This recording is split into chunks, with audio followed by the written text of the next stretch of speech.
سورہ مریم رکوع نمبر 2 آیت نمبر 40۔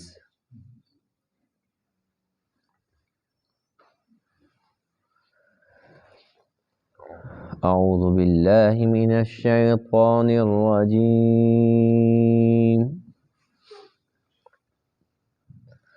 بسم اللہ الرحمن الرحیم۔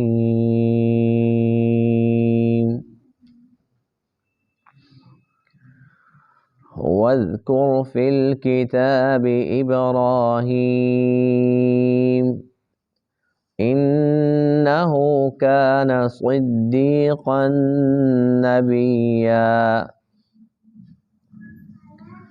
اذ قال لأبیہ یا ابت لم تعبد ما لا يسمع ولا يبصر ولا يغنی عنک شیئا یا ابت انی قد جاءنی من العلم ما لم یأتک فاتبعنی اہدک صراطا سویا یا ابت لا تعبد الشیطان ان الشیطان کان للرحمن عصیا یا ابت انی اخاف ان یمسک عذاب من الرحمن فتکون للشیطان ولیا۔ صدق اللہ العظیم۔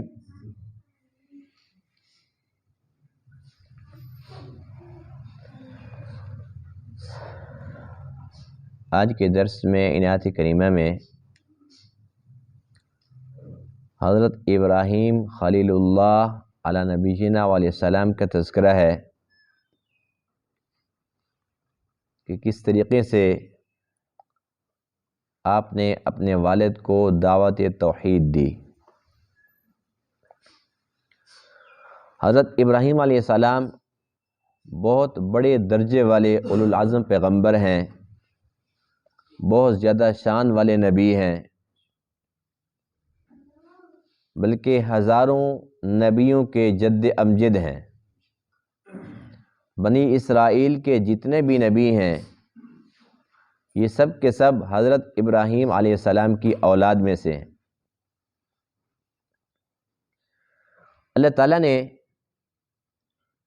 آپ کی تعریف فرمائی کہ وہ بہت ہی زیادہ سچ بولنے والے تھے، اور اپنے والد کو جو دعوت توحید دی اس کا انداز بڑا پیارا تھا، بہت ہی دھیمے لہجے میں، محبت بھرے انداز میں، بہت پیارے طریقے سے اپنے ابا کو دعوت دی جو انتہا درجے کے کٹر مشرک تھے۔ نہ صرف یہ کہ وہ بت پرست تھے بلکہ بت ساز بھی تھے، بت بناتے تھے اور بت فروش بھی تھے۔ ان کا کاروبار یہی تھا، بت بنانا اور ان کو پھر بیچنا اور اسی کی کمائی سے اپنا نظام چلانا۔ ایک عام مشرک کو بھی جب توحید کی دعوت دی جائے تو اسے بڑی تکلیف ہوتی ہے، لیکن جس مشرک کا کاروبار ہی اسی پر ہو، یعنی کہ اس کے الہوں کے خلاف بات، پھر اس کے کاروبار کے خلاف بات، یوں سمجھو کہ بس اس کا دانہ پانی بند کرنے والی بات، تو وہ کیسے برداشت ہو سکتی تھی؟ بہرحال ابراہیم علیہ السلام نے ایک ایک بات سمجھائی۔ اے ابا جان، اے ابا جان، یہ لفظ بڑا میٹھا نا، ابا جان، بیٹا جی، ابو جی، یہ بڑے میٹھے میٹھے الفاظ ہیں۔ تو میٹھے میٹھے الفاظ ابو جی کہہ کے ان کو ایک ایک بات سمجھائی۔ اے ابو جی، بات یہ ہے کہ جو آپ بناتے ہو آپ خود جانتے ہو نا کہ آپ ان کی عبادت کرتے ہو، نہ تو یہ سنتے ہیں، نہ دیکھتے ہیں، نہ آپ کے کوئی کام آتے ہیں، آپ کو سارا پتہ ہے۔ تو پھر یہ الہ کیسے ہو سکتے ہیں؟ اے ابو جی بات یہ ہے کہ آپ کو معلوم نہیں ہے کہ سیدھا راستہ کون سا ہے، آپ کے پاس علم نہیں ہے۔ اللہ نے مجھے خاص علم عطا فرمایا، میں اس علم کی روشنی میں چاہتا ہوں کہ آپ کی رہنمائی کروں، آپ کو بتاؤں کہ سیدھا راستہ کون سا ہے۔ آپ میری بات مان لیں، آپ شیطان کی اتباع نہ کریں، وہ تو اللہ کا باغی ہے، اس کے پاس کیا ہے؟ اگر آپ نے شیطان کی بات مان لی، ایسا نہ ہو کہ پھر رحمان ناراض ہو جائے، اور رحمان ناراض ہو گیا تو پھر کیا ہوگا؟ پھر اللہ تعالیٰ تو جہنم کی آگ میں جلا دے گا۔ ابھی اچھا انداز سا، کوئی برا بھلا نہیں کہا، کوئی گالی نہیں دی، لیکن باپ سن کر آگ بگولا ہو گیا، وہ دھمکیوں پر اتر آیا۔ جو باتیں ابراہیم علیہ السلام نے اپنے باپ سے کی، اس کا ذکر آج کے درس میں ہے، اور ان کے والد کا جو جواب ہے انشاءاللہ وہ کل کے درس میں ہوگا۔ وَاذْكُرْ فِي الْكِتَابِ ابراہیم، اور آپ ذکر کیجئے کتاب میں، یعنی کہ قرآن مقدس میں، ابراہیم علیہ السلام کا۔ اِنَّهُ كَانَ صِدِّيقًا نَبِيًّا، بے شک وہ بہت ہی زیادہ سچ بولنے والے نبی تھے۔ اِذْ قَالَ لِأَبِيهِ، جب آپ نے فرمایا اپنے باپ سے، یا ابتی، اے ابا جان، اے میرے والد، اے میرے باپ، لِمَ تَعْبُدُ، آپ کیوں عبادت کرتے ہیں، ما ان کی، لا يسمع، جو سنتے نہیں، ولا يبصر، اور دیکھتے نہیں، ولا یغنی عنک شیئا، اور نہیں آپ کے کچھ کام آ سکتے ہیں۔ یا ابتی، اے میرے باپ، انی قد جاءنی من العلم، بے شک تحقیق آ چکا میرے پاس علم، ما لم یأتک، جو آپ کے پاس نہیں آیا، فاتبعنی، پس میری اتباع کیجئے، اہدک صراطا سویا، میں آپ کی رہنمائی کروں گا درست راستے کی، سیدھے راستے کی۔ یا ابتی، اے میرے باپ، لا تعبد الشیطان، شیطان کی عبادت نہ کر، ان الشیطان کان للرحمن عصیا، بے شک شیطان تو رحمان کا باغی ہے، نافرمان ہے۔ یا ابتی، اے میرے باپ، انی اخاف، بے شک میں خوف کھاتا ہوں، مجھے ڈر لگتا ہے اس بات کا، ان یمسک عذاب من الرحمن، کہ پہنچے آپ کو عذاب رحمان کی جانب سے، فتکون للشیطان ولیا، پھر آپ ہو جائیں شیطان کے دوست۔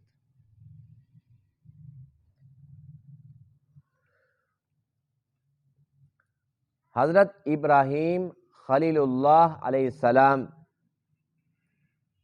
یہ وہ نبی ہیں جن کی قرآن مقدس کے مختلف مقامات پر اللہ نے بڑی ہی تعریف فرمائی، اور واقعی قابل قدر اور قابل تعریف تھے۔ وجہ یہ ہے کہ اللہ تعالیٰ نے ان سے بڑے بڑے امتحانات لیے، بہت ہی بڑے امتحان، کہ عام بندہ وہ امتحان دے ہی نہیں سکتا۔ ابراہیم علیہ السلام نے تمام امتحانات میں 100% کامیابی حاصل کی۔ اللہ فرماتے ہیں وَإِذِ ابْتَلَىٰ إِبْرَاهِيمَ رَبُّهُ بِكَلِمَاتٍ فَأَتَمَّهُنَّ، بہت سارے کلمات سے آزمایا، بڑے بڑے امتحان لیے، ہر ایک امتحان کے اندر 100% آپ نے کامیابی حاصل کی۔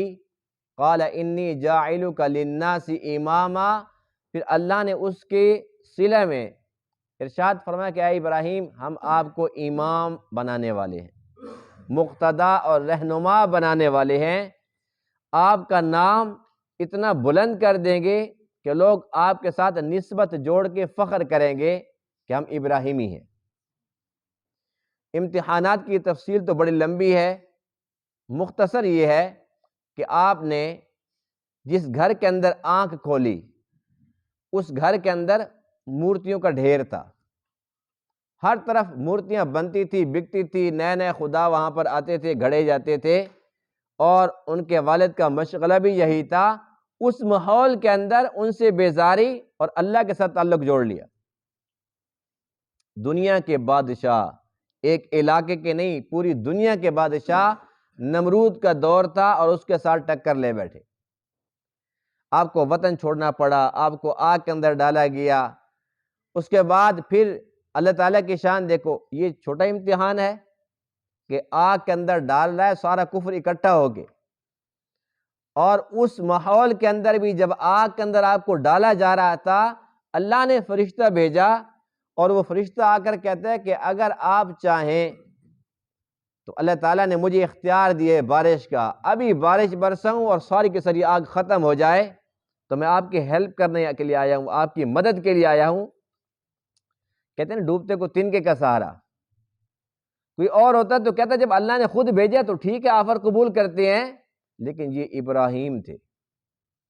فرمایا کہ یہ بتاؤ کہ جس اللہ نے آپ کو بھیجا ہے اس کو میری خبر ہے؟ کہاں کیوں خبر نہیں ہے؟ فرمایا کہ پھر وہ جانے اور میں جانوں، تیرے بیچ میں کیا کام ہے؟ چلو اپنا کام کرو۔ پھر اللہ تعالیٰ نے اسی وجہ سے آگ کو براہ راست حکم ارشاد فرمایا، یا نار کونی بردم و سلام علی ابراہیم، اے آگ ٹھنڈی ہو جا، اتنی ٹھنڈی بھی نہ ہونا کہ میرے ابراہیم کو سردی لگ جائے، ٹھنڈی بھی ہو جا، و سلامن، اور سلامتی والی ہو جا، میٹھی میٹھی ہو جا کہ میرے ابراہیم کو مزہ آ جائے۔ اپنا وطن چھوڑا، وطن چھوڑنا آسان کام ہے؟ چند دنوں کے لیے بھی گھر سے نکلنا بڑا مشکل ہوتا ہے، اور پوری زندگی کے لیے اپنا وطن چھوڑنا، جہاں پر انسان پیدا ہوتا ہے وہاں کی مٹی سے محبت ہوتی ہے، در و دیوار سے محبت ہوتی ہے، وطن چھوڑ دیا۔ اس کے بعد پھر اللہ کی قدرت، جب حضرت ابراہیم کے گھر اسماعیل پیدا ہوئے، اسماعیل بچے تھے، دودھ پیتے بچے، اللہ نے فرمایا کہ ہاجرہ کو اور اسماعیل کو اس جگہ پر چھوڑ جہاں پر نہ کچھ کھانے کے لیے نہ پینے کے لیے، اور ان کے ساتھ کلام بھی نہیں کرنا، چھوڑ دیا۔ اور یہ وہ اسماعیل تھے اللہ تعالیٰ سے 83 سال تک مانگتے رہے، رب حب لی من الصالحین، اے اللہ نیک صالح بیٹا دے۔ 83 سال کی عمر میں ملا، اللہ فرماتے ہیں کہ اب اس کو چھوڑ دو۔ کتنا بڑا امتحان ہے۔ آپ نے چھوڑ دیا، وطن چھوڑ دیا، بیوی اور بیٹے کو چھوڑ دیا۔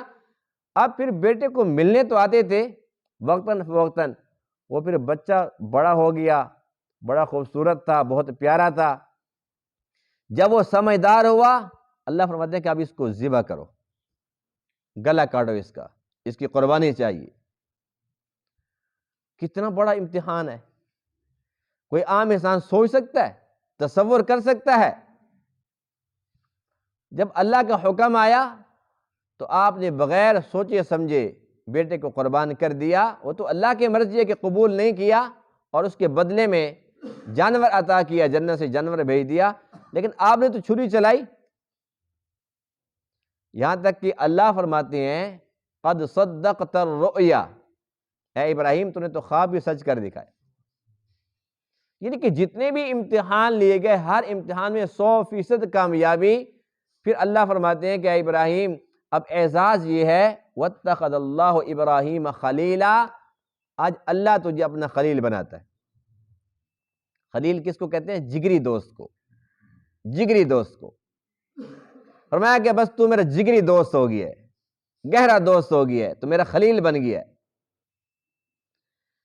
اب اللہ تعالیٰ نے جب آپ کو امامت کا رتبہ عطا فرمایا، امامت سے مراد یہ ہے کہ آپ کو مقتدا، رہنما اور پیشوا بنا دیا، ہر ایک فخر کرتا ہے کہ میں ابراہیمی ہوں۔ یہاں تک کہ یہودی کہتے تھے ہم ابراہیمی، عیسائی کہتے تھے ہم ابراہیمی، اور مشرکین مکہ نعوذ باللہ من ذالک جو خانہ کعبہ کا بغیر کپڑوں کے طواف کرتے تھے، بچیوں کو زندہ درگور کرتے تھے، گھروں کے اندر بت تھے، خانہ کعبہ کے اندر بت رکھے ہوئے تھے، ان کا بھی دعویٰ تھا کہ ہم ابراہیمی ہیں۔ یعنی کہ ہر ایک اس نسبت پر فخر کر رہا تھا، یہاں تک کہ پھر اللہ تعالیٰ نے اپنا فیصلہ سنا دیا، ان اول الناس بابراہیم للذین اتبعوہ وہذا النبی والذین آمنوا واللہ ولی المؤمنین۔ اللہ فرماتے ہیں کہ ابراہیمی نہ تو یہودی ہیں، نہ عیسائی ہیں، نہ مشرکین مکہ ہیں، ابراہیمی میرا نبی اور اس پر ایمان لانے والے ہیں۔ اللہ فرماتے ہیں ما کان ابراہیم یہودیا ولا نصرانیا ولکن کان حنیفا مسلما وما کان من المشرکین۔ میرا ابراہیم یہودی بھی نہیں تھا، عیسائی بھی نہیں تھا، اور مشرک بھی نہیں تھا، تینوں کو فارغ کر دیا۔ فرمایا کہ میرا محبوب یہ ابراہیمی ہے، اور یہ بھی ساتھ فرمایا نا کہ جو آپ پر ایمان لانے والے ہیں۔ ہمارے لیے کتنی بڑی سعادت کی بات ہے الحمدللہ کہ ہم سب کے سب ابراہیمی ہیں، اور ہمارے ابراہیمی ہونے کا اعلان اللہ نے قرآن میں فرمایا، یعنی کہ ہمارے ابراہیمی ہونے پر اللہ کی مہر لگی ہوئی ہے۔ خوش بختی ہے کہ نہیں ہے؟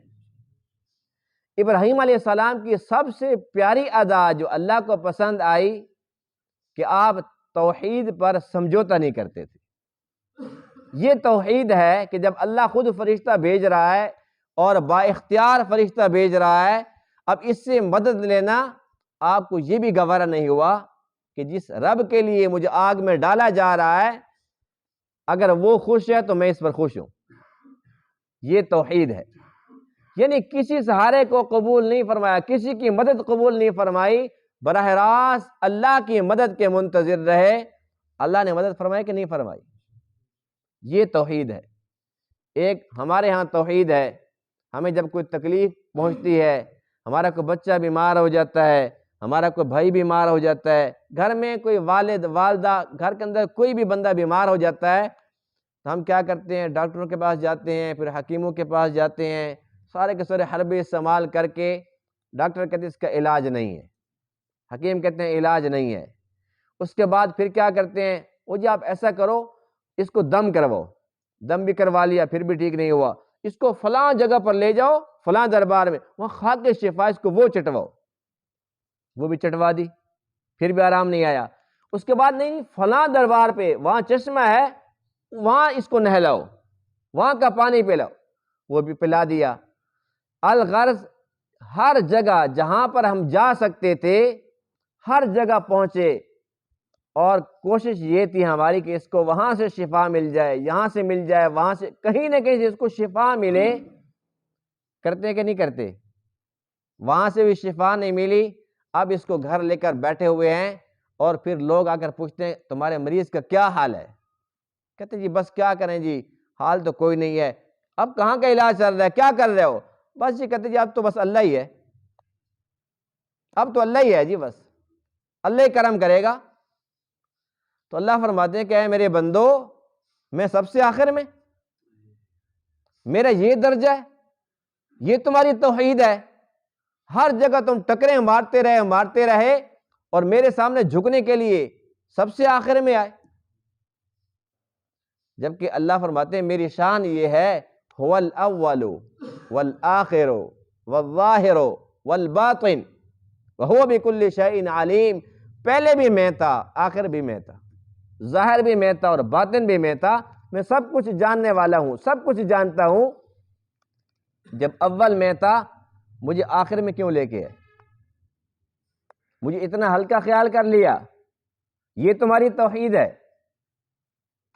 صحابہ کرام کی توحید وہی تھی جو ابراہیم علیہ السلام کی توحید تھی۔ کیوں؟ آپ علیہ السلام نے ان کو یہی کچھ سکھایا تھا کہ ہم ابراہیمی ہیں، اور جس طریقے سے ابراہیم علیہ السلام توحید پر سمجھوتا نہیں کرتے، ان کا یقین تھا کہ اللہ ہی نے کرنا ہے، تو تم بھی یہ سبق یاد کر لو کہ اللہ ہی نے کرنا ہے۔ اور احادیث آپ اٹھا کر دیکھیں، پڑھیں، جس صحابی کو بیماری ہوئی اس نے کیا کیا؟ وضو کیا، 2 رکعت نماز نفل صلاۃ الحاجت پڑھی، اللہ تعالیٰ سے دعا کی، اللہ نے اس کو صحت عطا فرمائی۔ جس کو بھوک لگی، بھوک مٹانے کے لیے وضو کیا، نماز کے اندر مشغول ہو گئے، اللہ نے بھوک مٹا دی۔ الغرض صحابہ کو کوئی بھی ضرورت پیش آئی، وہ کس کے پاس گئے؟ اللہ کے پاس گئے۔ اللہ نے ان کا کام کیا کہ نہیں کیا؟ تو جب صحابہ کرام نے اللہ سے مانگا ہمیں سکھا دیا کہ اللہ سے کیسے مانگا جاتا ہے، ہمیں دکھا دیا کہ اللہ دیتا کیسے ہے، پھر ہمیں یہ سبق کیوں بھول گیا؟ اللہ وہی ہے کہ بدل گیا ہے، اللہ کی طاقت وہی ہے کہ تبدیل ہو گئی ہے، اللہ کے فیصلے وہی ہیں کہ ختم ہو گئے ہیں۔ وہ جب اللہ وہی، اس کی طاقت وہی، اس کی قدرت وہی، اس کے فیصلے وہی، بدلے کون؟ ہم بدل گئے، ہمارے ایمان کمزور ہو گئے، ہم برائے نام موحد ہیں، ہماری توحید یہی ہے، اتنے کچے ایمان کے ہیں جہاں کوئی لگاتے لگ جاتے ہیں، جہاں کو کہتے جاؤ وہاں جا کر تم شفا ملے گی، وہاں تمہیں تمہارے یہ مسئلے حل ہوں گے، بھاگ جاتے ہیں۔ اور اب تو مسلمان ہم اتنے ایمان کے لحاظ سے کمزور ہو گئے اور اخلاقی طور پر اتنے گر چکے ہیں کہ اولیاء کرام کی قبروں پر جاتے ہیں، اور بعض جگہ ایسا ہوتا ہے کہ وہاں پر بیری کا درخت ہوتا ہے، جیسے حضرت باؤ سلطان رحمہ اللہ ان کی دربار پہ جانا تو بیری کا درخت لگا ہو۔ اب وہاں پر عقیدہ دیکھو لوگوں کا، جی وہاں بیٹھے ہیں، اگر بیر مل گیا، نیچے کپڑے بچھا کے بیٹھے ہوئے ہیں، بیر آ گیا تو بیٹا ہے، اگر پتا گر گیا تو بیٹی ہے، نعوذ باللہ من ذالک۔ یعنی کہ بیر کے اوپر اتنا ایمان ہے کہ بیر آئے گا تو بیٹا آئے گا، پتا آئے گا تو بیٹی آئے گی۔ اس کا مطلب یہ ہو کہ پھر اللہ تعالیٰ چھٹی پر ہے، نعوذ باللہ، اللہ کو تو پتہ نہیں ہے، بیٹے بیٹے تو وہاں تقسیم ہو رہے ہیں۔ تو توحید وہی ہے جو ابراہیم علیہ السلام نے ہمیں سکھائی ہے، ہمیں درس دیا ہے کہ بس اللہ ہے اور اللہ ہے اور اللہ ہی ہے۔ اللہ کے در پر آ جاؤ، جو چاہیے، جو حاجت، جو تمنا، جو خواہش ہے اللہ کے سامنے پیش کر دو، اللہ ہی سارے کے سارے مسئلے حل کر سکتے۔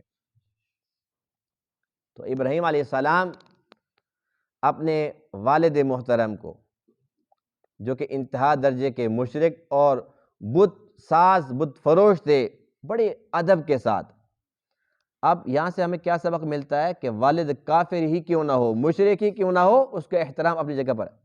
یہ نہیں ہے کہ یہ تو مشرک ہے، یہ تو بے نمازی ہے، یہ تو ایسے ایسے کام کرتا ہے، والد تو پھر والد ہے، بے شک وہ مشرک ہے۔ اگر وہ کہتا ہے کہ بیٹا آپ بھی شرک کرو، یہ بات نہیں ماننی، اس کے علاوہ وہ جو بھی کہے اس کی بات ماننی ہے۔ اپنے باپ سے بات کس طریقے سے کی؟ اے ابا جان، یہ میٹھا لفظ ہے۔ حضرت لقمان نے جب اپنے بیٹے کو نصیحت کی، یا بنی لا تشرک باللہ، اے بیٹے اللہ کے ساتھ کسی کو شریک مت ٹھہرانا، اے بیٹے، یہ بڑا پیار کا جملہ ہے۔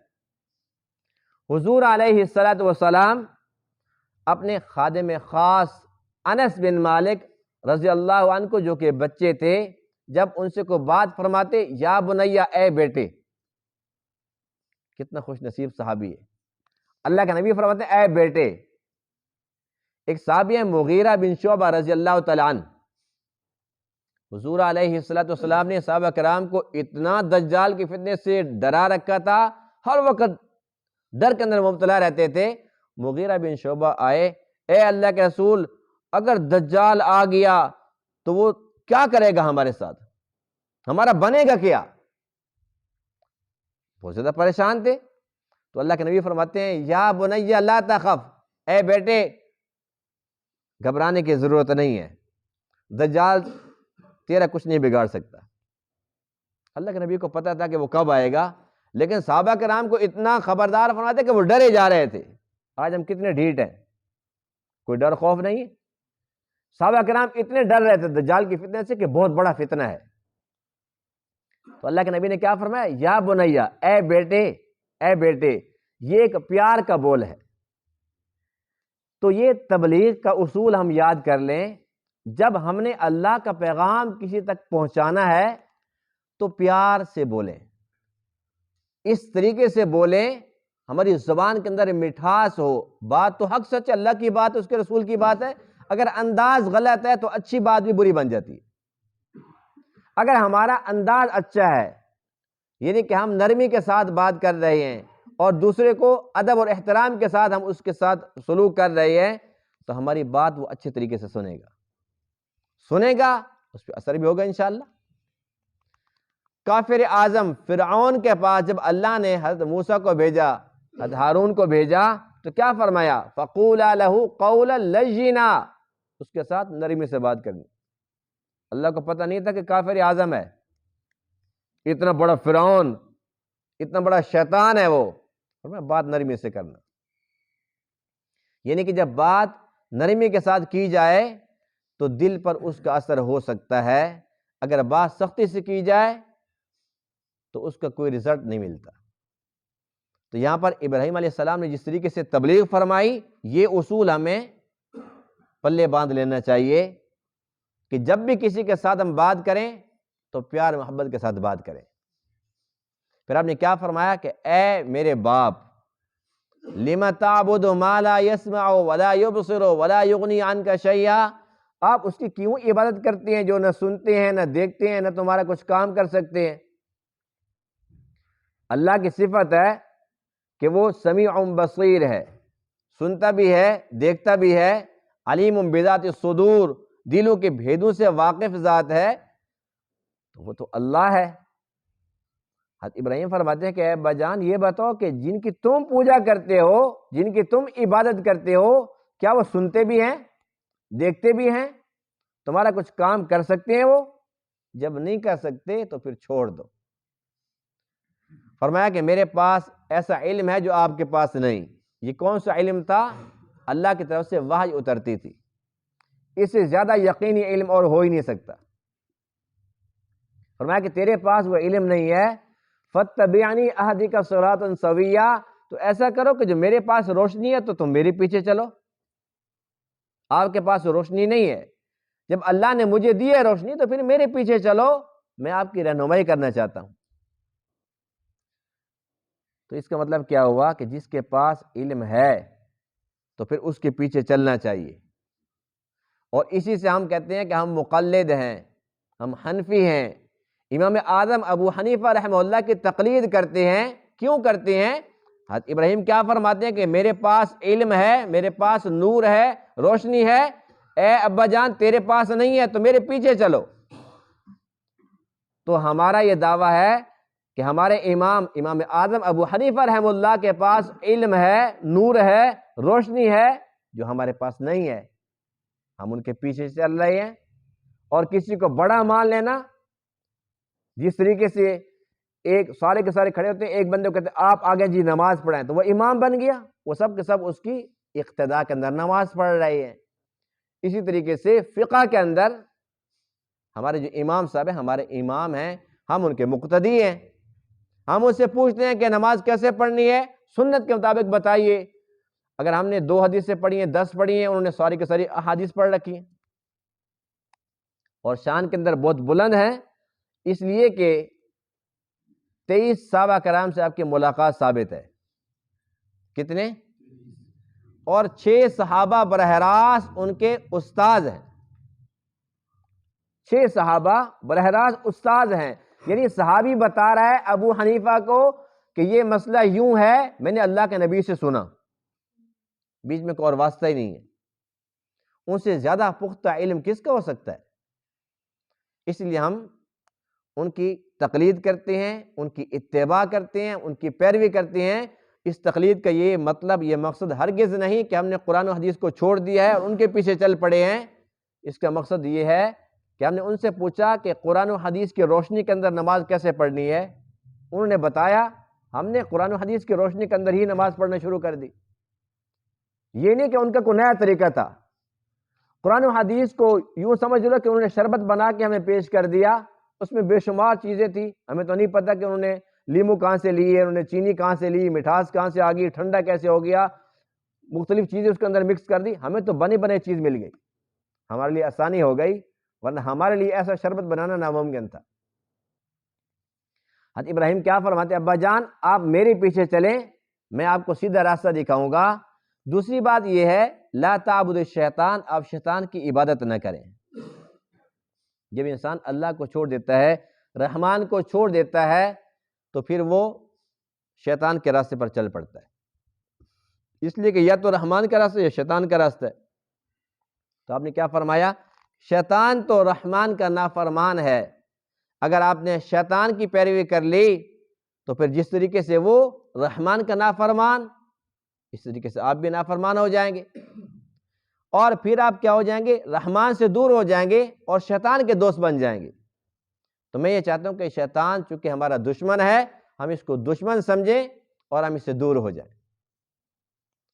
تو یہ بہت ہی پیارا انداز ہے تبلیغ کا، یعنی حق بات ہو اور حق طریقے سے ہو، بات بھی حق ہو، طریقہ بھی حق ہو، تو دل پر ضرور اثر کرتی ہے۔ تو ہمیں بھی چاہیے کہ ہم آج سے عزم کر لیں کہ انہی اصولوں کو اپناتے ہوئے تبلیغ کیا کریں گے، یعنی اللہ کی بات کرنی ہے، اس کے رسول کی بات کرنی ہے، لیکن جب ہم ادب کے دائرے میں رہ کر بات کریں گے اور نرم الفاظ اور نرم انداز ہوگا اور محبت بھرا لہجہ ہوگا، تو جس کے ساتھ بات کریں گے وہ ضرور سنے گا۔ اگر 10 بندے سنیں گے، ہو سکتا ہے 5 اس میں سے اس پر عمل بھی شروع کر دیں۔ اگر ایک نے بھی عمل شروع کر دیا، ہمارے نجات کے لیے کافی ہے۔ اللہ تعالیٰ تمام باتوں کو سمجھنے عمل کرنے کی توفیق عطا فرمائے۔ وآخر دعوانا الحمدللہ رب العالمین۔